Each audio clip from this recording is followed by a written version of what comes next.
قال اللہ تبارک و تعالی فی القرآن المجید والفرقان الحمید والبرہان الرشید انا ارسلناک شاہدا ومبشرا ونذیرا صدق اللہ مولانا العظیم۔ درود پاک الصلاۃ والسلام علیک یا سیدی یا رسول اللہ وعلی آلک واصحابک یا حبیب اللہ، الصلاۃ والسلام علیک یا سیدی یا رسول اللہ وعلی آلک واصحابک یا سیدی یا حبیب اللہ، الصلاۃ والسلام علیک یا سیدی یا رسول اللہ وعلی آلک واصحابک یا سیدی یا نور اللہ۔ اللہ تبارک و تعالیٰ کی حمد و ثنا اور اس کے پیارے محبوب صلی اللہ علیہ وآلہ وسلم کی بارگاہ اقدس میں ہدیہ درود و سلام پیش کرنے کے بعد معزز و محتشم علماء کرام اور سامعین و حاضرین پیارے و محترم اسلامی بھائی، السلام علیکم ورحمۃ اللہ وبرکاتہ۔ سب سے پہلے دعا گو ہوں کہ اہل خانہ کو اللہ تبارک و تعالی اس محفل کی برکتیں اور رحمتیں اور کرم نوازیاں نصیب فرمائے۔ آپ دیکھ رہے ہیں کہ اسٹیج پہ علماء کرام موجود ہیں، ثناخان مصطفیٰ بھی موجود ہیں اور حفاظ کرام بھی موجود ہیں۔ رب ذوالجلال ان کا سایہ تاجر ہمارے سر پہ قائم و دائم فرمائے۔ میرے پیارے محترم اسلامی بھائیوں، نبی کریم رؤوف الرحیم صلی اللہ تعالی علیہ وآلہ وسلم کی ذات مقدسہ پہ درود پاک پڑھنے کے بے شمار فضائل و برکات ہیں۔ حصول برکت، نزول رحمت کے لیے ایک حدیث پاک آپ کی بارگاہ پیش کرتا ہوں۔ نبی اکرم نور مجسم شفیع معصوم صلی اللہ علیہ وآلہ وسلم ارشاد فرماتے ہیں، من صلی علی فی یوم 50 مرہ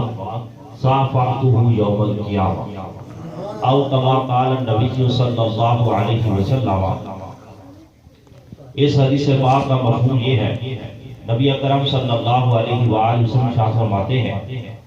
میرا جو امتی مجھ پر دن بار میں 50 مرتبہ درود پاک پڑھے گا، کل بروز قیامت میں اسے مصافحہ کروں۔ تو یہ دیکھیں کتنی سعادت ہے اور کتنی خوش بختی ہے کہ قیامت کے غلناک اور دردناک دن کے اندر جس سے سرکار دو عالم صلی اللہ علیہ وآلہ وسلم مصافحہ فرمائے، یقیناً اس کی معراج ہے اور قیامت کا سخت ترین دن ہے اور انتہائی غلناکیوں اور دردناکیوں اور دشتوں پر جو ہے وہ مشتمل دن ہے، جس کے بارے میں قرآن فرماتا ہے، یوم یفر المرء من اخیہ وَأُمِّهِ وَأَبِيهِ وَصَاحِبَتِهِ وَبَنِيهِ۔ اس دن بھائی بھائی سے بات رہا ہوگا، باپ اپنے بیٹے کو چھوڑ جائے گا، ماں اپنے بیٹے کو بھول جائے گی۔ دوسرے مقام پہ قرآن فرماتا ہے، الْأَخِلَّاءُ يَوْمَئِذٍ بَعْضُهُمْ لِبَعْضٍ عَدُوٌّ، کہ جن کی دوستی دنیا میں دنیاوی غرض، دنیاوی حرص، دنیاوی طمع کی وجہ سے تھی، وہ بھی ایک دوسرے کے دشمن بنے ہوئے ہوں گے۔ نفسا نفسی کا عالم ہوگا۔ قرآن فرماتا ہے، اِذَا الشَّمْسُ كُوِّرَتْ وَإِذَا النُّجُومُ انكَدَرَتْ وَإِذَا الْجِبَالُ سُيِّرَتْ وَإِذَا الْعِشَارُ عُطِّلَتْ وَإِذَا الْوُحُوشُ حُشِرَتْ۔ یہ کئی مقامات پر قرآن مجید کے اندر قیامت کا منظر بیان کیا گیا۔ چاند، سورج، ستارے، ان کی روشنی جو ہے اس سے کھینچ لی جائے گی، یہ زمین پہ گر پڑیں گے،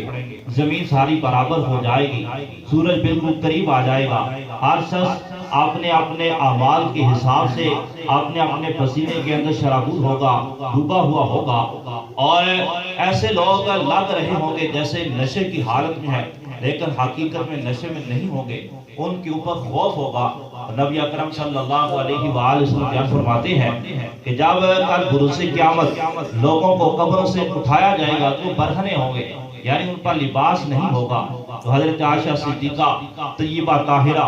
رضی اللہ تعالی عنہا نے عرض کی، کیا اس وقت ایک دوسرے کو دیکھیں گے نہیں؟ تو نبی اکرم صلی اللہ علیہ وآلہ وسلم نے ارشاد فرمایا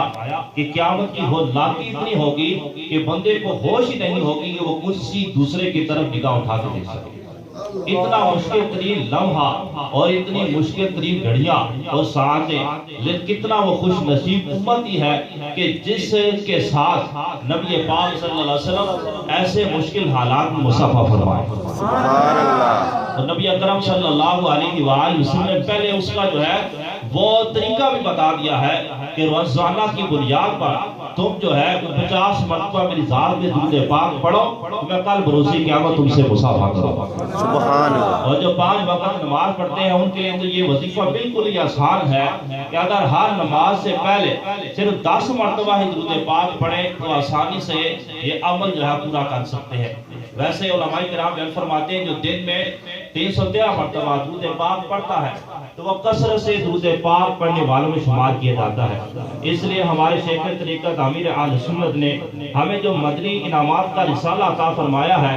اس کے اندر بات موجود ہے کیا روزانہ آپ نے درود پاک 313 مرتبہ پڑھا ہے یا نہیں. تو ہمیں کوشش کرنی چاہیے یہ جو فکر ہے 313 مرتبہ کا یہ لازمی پورا کر لیا کریں تاکہ اس کی برکات اور اس کے ثمرات ہم سب کو نصیب ہوں. درود پاک پڑھیں گے رحمتیں نازل ہوں گی, برکتیں نازل ہوں گی, پریشانیاں ختم ہوں گی, آزمائشیں دور ہوگی اور رحمتوں کا نزول ہوگا. ایک مرتبہ بلند آواز سے درود پاک پڑھیے. الصلاۃ والسلام علیک یا سیدی یا رسول اللہ وعلی آلک و اصحابک یا سیدی یا حبیب اللہ. الصلاۃ والسلام علیک یا سیدی یا رسول اللہ وعلی آلک و اصحابک یا سیدی یا حبیب اللہ. میرے پیارے محترم اسلامی بھائیوں, نبی کریم رأف الرحیم صلی اللہ علیہ وآلہ وسلم کا ذکر خیر کرنا اور سننا یقیناً یہ خوش نصیب لوگوں کا حصہ ہے اور خوش قسمت لوگوں کا حصہ ہے. امیر اہل سنت سے سوال ہوا کہ آپ میلاد کیوں مناتے ہیں, نبی پاک صلی اللہ علیہ وسلم کی آمد کا ذکر کیوں کرتے ہیں اور ان کی آمد کی محافل کیوں سجاتے ہیں, گھروں کو کیوں سجاتے ہیں, یہ سارا انتظام کیوں کرتے ہیں. تو امیر اہل سنت نے فرمایا کہ میلاد منانا ہمارے نصیب میں لکھ دیا گیا. سبحان اللہ. یقیناً یہ نصیب والوں کا حصہ ہے اور جنہیں سرکار بلاتے ہیں وہی سرکار کی محفل میں تشریف لاتے ہیں. نبی اکرم نور مجسم شفیع معظم صلی اللہ علیہ وآلہ وسلم کا ذکر خیر کائنات کے بننے سے پہلے بھی جاری تھا اور کائنات بنی ہے تو اس کے ساتھ ساتھ نبی پاک صلی اللہ علیہ وسلم کا ذکر جاری ہے اور دن بہ دن اس کے اندر اضافہ ہی ہوتا چلا جا رہا ہے. کیونکہ خود اللہ تبارک و تعالی نے اپنے محبوب علیہ السلام سے یہ وعدہ فرمایا ہے کہ وَلَلْآخِرَةُ خَيْرٌ لَكَ مِنَ الْأُولَىٰ, اے پیارے تیری ہر آنے والی جو گھڑی ہے وہ پچھلی گھڑی سے بہتر ہو. تو نبی پاک صلی اللہ علیہ وآلہ وسلم کا ذکر جاری ہے اور اس میں اضافہ ہو رہا ہے اور ہم سرکار دو عالم صلی اللہ علیہ وآلہ وسلم کا ذکر کرنے آتے ہیں اور سننے آتے ہیں تاکہ ان کی مدح سرائی کرنے والوں میں ہمارا بھی نام شامل ہو جائے. ورنہ جب اللہ تبارک و تعالی نبی پاک صلی اللہ علیہ وآلہ وسلم کی تعریف و توصیف اور مدح سرائی کر رہا ہے تو میں اور آپ کیا ہے جو سرکار دو عالم صلی اللہ علیہ وسلم کی جو ہے وہ تعریفیں بیان کریں گے. اعلی حضرت امام اہل سنت یہاں پر ارشاد فرماتے ہیں کہ سرکار دو عالم نور مجسم شفیع معظم صلی اللہ تعالی علیہ وآلہ وسلم کا ذکر جب اللہ بلند کر رہا ہے تو ہم جو ذکر کرتے ہیں وہ صرف اور صرف ان کے اصلاح خانوں میں اپنا نام شامل کروانے کے لیے. اے رضا خود صاحب قرآن ہے متا ہے خوشی, یہ بھی اعلیٰ حضرت کا شعر ہے. اعلیٰ حضرت فرماتے ہیں اے رضا خود صاحب قرآن ہے متا ہے حضور, تجھ سے پھر کب ممکن ہے مدحت رسول اللہ. میرے پیارے محترم اسلامی بھائیوں, جو آیت مقدسہ میں نے آپ کے سامنے تلاوت کی ہے اس آیت کریمہ کے حوالے سے اور اس سے آگے جو آیات ہیں اس کے حوالے سے اور اس کے متعلق طاس کے حوالے سے چند باتیں عرض کرنی ہے. اللہ تبارک و تعالی ارشاد فرماتا ہے انا ارسلناک شاہدا ومبشرا ونذیرا, جس کا مفہوم کچھ یوں ہے اے محبوب صلی اللہ علیہ وآلہ وسلم ہم نے آپ کو شاہد بنا کے بھیجا مطلب گواہ بنا کے بھیجا کہ آپ جو ہے اپنے امتیوں کے اعمال پر گواہ ہے، اور ہم نے آپ کو خوشخبری دینے والا بنا کے بھیجا کہ جو آپ کی اطاعت کرے گا اور احکام الہی پہ عمل کرے گا آپ اسے جنت کی خوشخبری عطا فرماتے ہیں، اور ہم نے آپ کو ڈر سنانے والا بنا کے بھیجا کہ جو نافرمانی کرے گا، سرکشی کرے گا، اللہ کے حکم سے عدولی کرے گا، آپ اسے جو ہے وہ اللہ کے عذاب کا ڈر سناتے ہیں۔ اس کا مفہوم ہے۔ آگے چھا فرمایا ہم نے محبوب علیہ السلام کو بھیجا تاکہ لوگ ان پر ایمان لائیں، ان کی تعظیم و توقیر کریں اور صبح و شام اللہ کی پاکی بیان فرمائیں۔ میرے پیارے محترم اسلامی بھائیوں، علماء کرام نے اس آیت کریمہ کی تفسیر میں لکھا ہے کہ اس آیت کریمہ کے اندر سرکار دو عالم صلی اللہ علیہ وآلہ وسلم کے چند حقوق بیان فرمائے گئے ہیں۔ ان میں سے پہلا حق یہ ہے کہ ہم جو ہے وہ سرکار دو عالم نور مجسم شفیع معظم صلی اللہ علیہ وآلہ وسلم کی ذات مقدسہ پر ایمان لائیں، جس طرح کہ قرآن مجید میں فرمایا گیا کہ ان کو اس لیے بھیجا گیا تاکہ تم جو ہے ان پر ایمان لاؤ، اور جو سرکار دو عالم نور مجسم شفیع معظم صلی اللہ علیہ وسلم لے کے آئے ہیں ان تمام باتوں پر ایمان لاؤ، جو سرکار ارشاد فرماتے ہیں ان تمام باتوں پر ایمان لاؤ، اور جو سرکار بتاتے ہیں ان تمام باتوں پر ایمان لاؤ۔ اور یہ صرف مسلمانوں کے لیے ضروری نہیں ہے بلکہ تمام انسانوں کے لیے۔ کیوں؟ سرکار دو عالم صلی اللہ علیہ وآلہ وسلم جو ہے وہ تمام عالمین کے لیے رحمت بن کے تشریف لائے، اور سرکار دو عالم صلی اللہ تعالی علیہ وآلہ وسلم کی جو نبوت و رسالت ہے وہ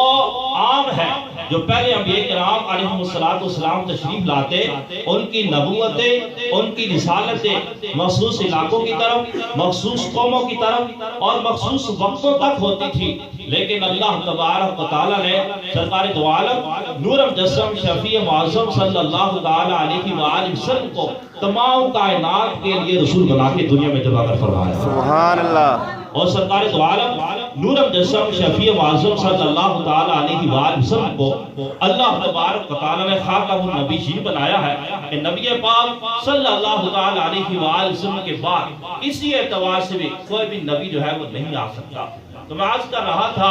پہلا سرکار دو عالم نور مجسم شفیع معظم صلی اللہ تعالی علیہ وآلہ وسلم کا ہم پر حق یہ ہے کہ ہم ان کی ذات پر ایمان لائیں، جو سرکار نے فرمایا ہے ہم زبان سے اس کا اقرار کریں